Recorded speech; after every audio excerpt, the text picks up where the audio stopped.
Pasca Cina berhasil menduduki posisi kedua sebagai salah satu negara militer dan ekonomi terkuat di dunia, Cina memang seakan kehabisan akal untuk berdamai dengan negara-negara yang berbatasan langsung dengan Cina. Sebab selain Jepang dan India, beberapa negara di kawasan Asia Tenggara juga turut diobok-obok menggunakan pengaruh kekuatan militernya. Tidak hanya itu, bahkan Cina sudah berani melawan Amerika Serikat untuk berperang dan meyakini akan memenangkan peperangan jika berhadapan dengan negara-negara manapun yang dianggap Cina sebagai musuhnya. Namun, mengetahui akan hal tersebut, tentunya Amerika Serikat saat ini tidak akan merasa sendirian lagi di wilayah Laut Cina Selatan untuk membendung sikap dan aksi manuver Cina di kawasan Asia Pasifik.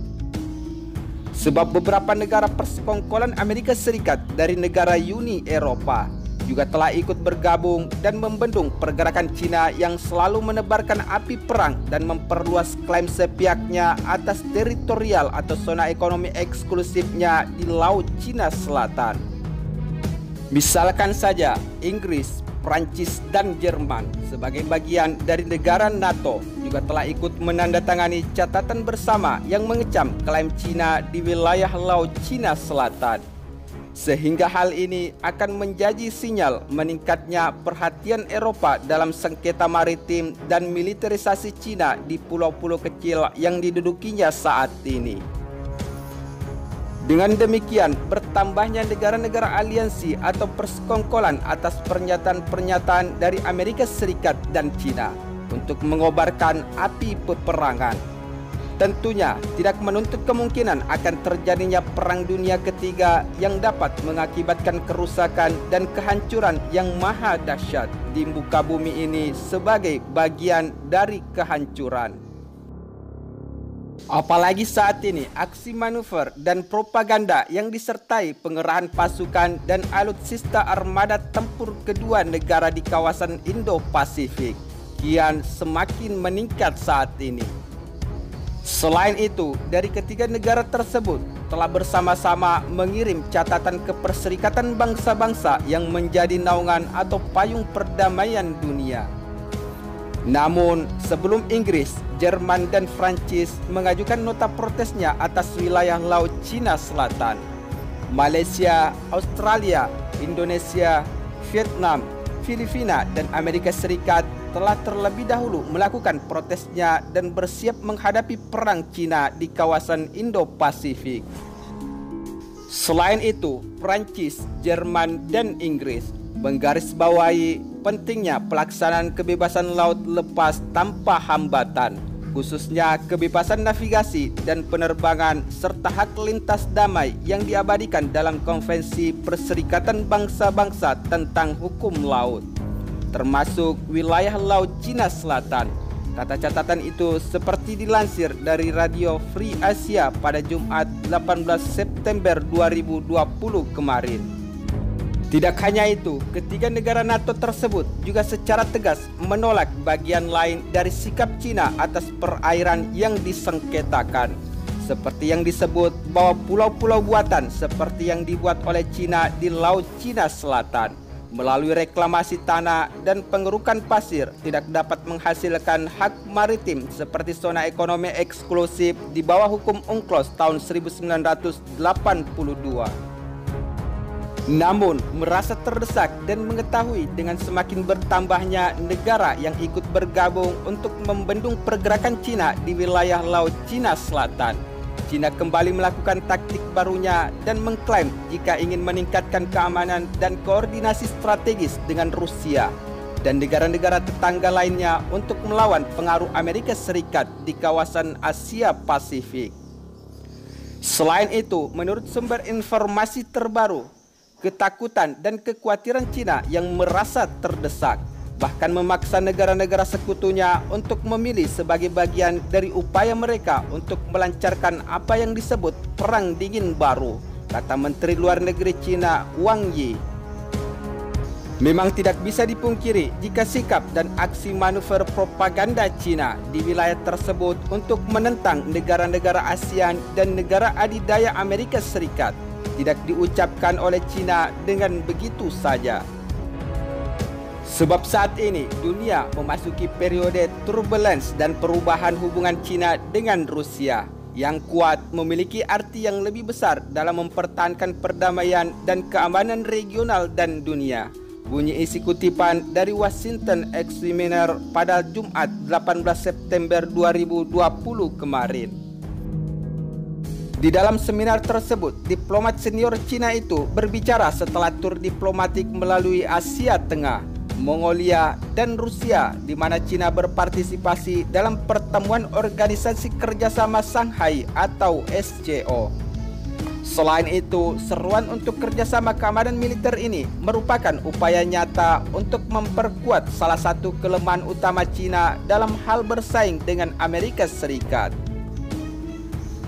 Namun, dari persitegangan yang kian memuncak di wilayah Laut Cina Selatan saat ini, salah satu keuntungan terbesar yang dimiliki Amerika Serikat adalah jaringan aliansi dan kemitraan atau kerjasama Amerika Serikat yang kuat. Sementara hubungan Cina dan Rusia tidak sekuat hubungan Amerika Serikat dengan negara-negara aliansi lainnya, seperti negara NATO dan lainnya. Selain itu, negara aliansi Amerika Serikat seperti Inggris dan Prancis sama-sama memiliki armada tempur dan senjata nuklir yang sangat hebat. Dan tentu saja jika terjadi Perang Dunia Ketiga, negara-negara aliansi atau persekongkolan Amerika Serikat akan ikut ambil bagian. Apalagi kemerosotan inisiatif diplomatik Cina terlihat di Moskow pada minggu lalu selama pertemuan SCO tersebut. Menteri Luar Negeri Rusia Sergei Lavrov menyebut bahwa majelis itu sebagai penyeimbang bagi rakyat Barat yang dianggap mencari dominasi dalam urusan global. Namun, pertemuan itu lebih diwarnai oleh negosiasi untuk menyelesaikan sengketa perbatasan antara China dan India daripada upaya kolektif untuk melawan ancaman Barat dan Laut Cina Selatan. Selain itu, hingga saat ini dengan aksi propaganda dan pergerakan militernya yang semakin marak dilakukan yang dimulai dari wilayah perbatasan India dan China hingga wilayah perbatasan teritorial zona ekonomi eksklusif di wilayah Laut Cina Selatan.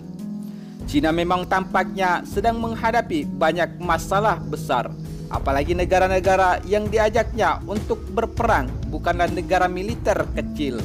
Misalkan saja seperti Amerika Serikat, India, dan Jepang. Namun, selain persitegangan Cina dengan negara-negara ASEAN di Laut Cina Selatan, tampaknya pengaruh Cina di dunia militer menunjukkan keseriusan respon dari beberapa negara. Sebab beberapa negara-negara anti-Cina lainnya melakukan kerjasama untuk mendukung satu sama lain demi menghentikan sikap arogansi Tiongkok di kawasan Indo-Pasifik. Hal tersebut dapat kita lihat setelah India dan Jepang menandatangani Fakta Logistik Militer Utama. Perjanjian serupa lainnya yang melibatkan Prancis dan Australia tampaknya akan segera dilakukan. Fakta militer antar benua semacam itu memiliki satu tujuan yang sama, yakni untuk menentang meningkatnya ancaman Cina terhadap perdamaian dan dunia militer. Namun, karena merasa terdesak dan mengetahui dengan semakin bertambahnya negara yang ikut bergabung dengan membendung pergerakan Cina di wilayah Laut Cina Selatan, Cina kembali melakukan taktik barunya dan mengklaim jika ingin meningkatkan keamanan dan koordinasi strategis dengan Rusia dan negara-negara tetangga lainnya untuk melawan pengaruh Amerika Serikat di kawasan Asia Pasifik. Selain itu, menurut sumber informasi terbaru, ketakutan dan kekhawatiran Cina yang merasa terdesak bahkan memaksa negara-negara sekutunya untuk memilih sebagai bagian dari upaya mereka untuk melancarkan apa yang disebut Perang Dingin Baru. Memang tidak bisa dipungkiri jika sikap dan aksi manuver propaganda Cina di wilayah tersebut menentang negara-negara ASEAN dan negara adidaya Amerika Serikat tidak diucapkan oleh Cina dengan begitu saja. Sebab saat dunia memasuki periode turbulence dan perubahan, hubungan China dengan Rusia yang kuat memiliki arti yang lebih besar dalam mempertahankan perdamaian dan keamanan regional dan dunia. Bunyi isi kutipan dari Washington Examiner pada Jumat 18 September 2020.